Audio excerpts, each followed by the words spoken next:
दोस्तों, कलयुग का नाम लेते ही या फिर किसी से कलयुग के विषय में कोई चर्चा करते ही आपके दिमाग में अधर्म, पाप और बुरे कर्म जैसे शब्द घूमने लगते हैं, या फिर दूसरे शब्दों में कहें आपके दिमाग में कलयुग के प्रति एक नकारात्मक फोटो बन जाती है। अगर हाँ तो ये सत्य है दोस्तों, क्योंकि पुराणों में बताया गया है कि कालखंड में 4 युग हैं, सतयुग, त्रेता युग, द्वापर युग और कलयुग, जिसमें से कलयुग धर्म और कर्म के आधार पर सबसे खराब युग माना गया है, क्योंकि इस युग में व्यक्ति धर्म को छोड़कर अधर्म की राह पे चलता है और कर्म की बात ना ही करें तो ज्यादा बेहतर होगा। दोस्तों, अगर आप YouTube पर कलयुग के रिगार्डिंग कोई भी वीडियो सर्च करोगे तो 99% वीडियो में कलयुग की बुराइयां ही बताई गई हैं, परंतु दोस्तों कलयुग की कुछ अच्छाइयां भी हैं जो मैं आज आपको बताऊंगा।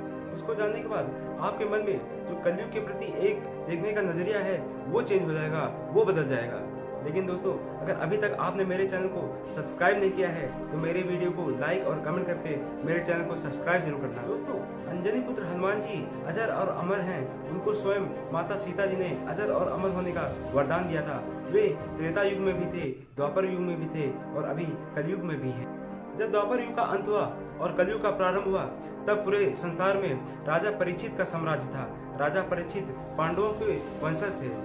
राजा परीक्षित अपने धर्म और ईश्वर की भक्ति की शक्ति से कलयुग के प्रभाव को बढ़ने नहीं दे रहे थे। जनमानस तक उसके प्रभाव को बढ़ने नहीं दे रहे थे। परंतु राजा परीक्षित की मृत्यु के पश्चात कलयुग स्वतंत्र हो गया और उसने अपने प्रभाव को पूरे जनमानस तक फैलाना शुरू कर दिया, जिसके फलस्वरूप व्यक्ति में लालच, अहंकार, क्रोध, मोह और माया जैसे अवगुण आने लगे और जिसके फलस्वरूप व्यक्ति चोरी, हत्या, डकैती जैसे कुकर्म करने लग गया।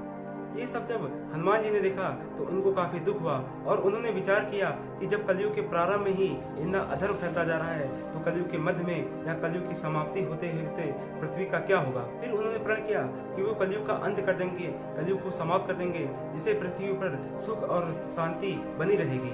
जब ये बात कलयुग को पता चली तो वो काफी डर गया, काफी घबरा गया, जिसके बाद वो हनुमान जी के शरण में जाता है और हनुमान जी से कहता है कि हे वीर बजरंगी, अगर आप मुझे समाप्त करना चाहते हैं, मेरा अंत करना चाहते हैं तो निश्चित कर दे, लेकिन उससे पहले मैं आपको कुछ बताना चाहता हूँ। कलयुग ने कहा कि हे वीर बजरंगी, मैं मानता हूँ कि मेरे अंदर बहुत बुराइयां हैं, लेकिन मेरे अंदर कुछ अच्छाइयाँ भी हैं और मेरी अच्छाइयाँ वो ऐसी हैं जो बाकी के 3 युगों में भी नहीं है। युग ने अपनी पहली अच्छाई बताई कि अगर अन्य युगों में कोई व्यक्ति किसी बुरे कर्मों को करने के बारे में सोचता है लेकिन किसी कारणवश उन बुरे कर्मों को वो करता नहीं है, जैसे उसने सोचा कि उसको चोरी करनी है या किसी की हत्या करनी है, लेकिन किसी कारणवश वो उन बुरे कर्मों को करता नहीं है, फिर भी उस युग में उस व्यक्ति को उस सोचने मात्र से ही बुरे कर्मों को करने के बराबर ही उसको सजा मिलती है। लेकिन कलयुग में इसका विपरीत है। अगर कोई व्यक्ति बुरे कर्मों को करने के बारे में सोचता है लेकिन किसी कारणवश उन बुरे कर्मों को वो करता नहीं है तो उसका फल उसको नहीं मिलता है। कलयुग ने अपनी दूसरी अच्छाई बताई कि अन्य युगों में अगर कोई व्यक्ति अच्छे कर्मों को करने के बारे में सोचता है, मान लिया उसने सोचा कि उसके घर में उसको भागवत गीता का पाठ कराना है या फिर उसको कहीं तीर्थ यात्रा पे जाना है, मगर किसी कारणवश वो नहीं जा पाता है, वो अच्छे कर्मों को नहीं कर पाता है, तो उसको अच्छे कर्मों का फल नहीं दिया जाता है। परंतु कलयुग में अगर कोई व्यक्ति अच्छे कर्मों को करने के बारे में सोचता है, उसने सोचा कि उसके घर में रामचरितमानस का पाठ कराना है या फिर उसको तीर्थ यात्रा पर जाना है, मगर किसी कारणवश किसी मजबूरी से वो उन अच्छे कर्मों को नहीं कर पाता है, फिर भी उसको अच्छे कर्मों के करने के बराबर ही फल मिल जाता है। परंतु दोस्तों, ये उन लोगों पर लागू होता है जिनके पास कोई समस्या होती है, कोई मजबूरी होती है, जिसके अभाव से वो अच्छे कर्मों को नहीं कर पाते हैं। कलयुग ने अपनी तीसरी अच्छाई बताई कि अन्य युगों में अगर कोई व्यक्ति बुरे कर्मों को करता है तो उसका फल उसको उस जन्म में या फिर आने वाले किसी भी जन्म में मिलता है, लेकिन इसके विपरीत कलयुग में अगर कोई व्यक्ति किसी बुरे कर्म को करता है तो उसका फल उसको उसी जन्म में मिलता है। परंतु दोस्तों, कभी कभी हमें दूसरों व्यक्ति को देख के लगता है कि इस व्यक्ति ने अपने जीवन में काफ़ी बुरे कर्म कर रखे हैं, फिर भी इसके जीवन में कोई भी समस्या नहीं है। परंतु दोस्तों, केवल देख के ये आकलन करना बहुत मुश्किल है कि उसके जीवन में क्या समस्या है या फिर वो किस बीमारी से ग्रसित है। तो दोस्तों, अगर कोई व्यक्ति कलयुग में बुरे कर्मों को करता है तो उसका फल उसको इसी जीवन में भोगना ही भोगना है। कलयुग ने अपनी चौथी अच्छाई बताई कि अन्य युगों में अगर कोई व्यक्ति अच्छे कर्मों को करता है, मान लिया उसने तीर्थ यात्रा किया या फिर कोई धार्मिक कार्य किया, तो उसका फल उसको उसी जीवन में मिलता है। अगले जीवन में उसको नए सिरे से शुरुआत करनी पड़ती है।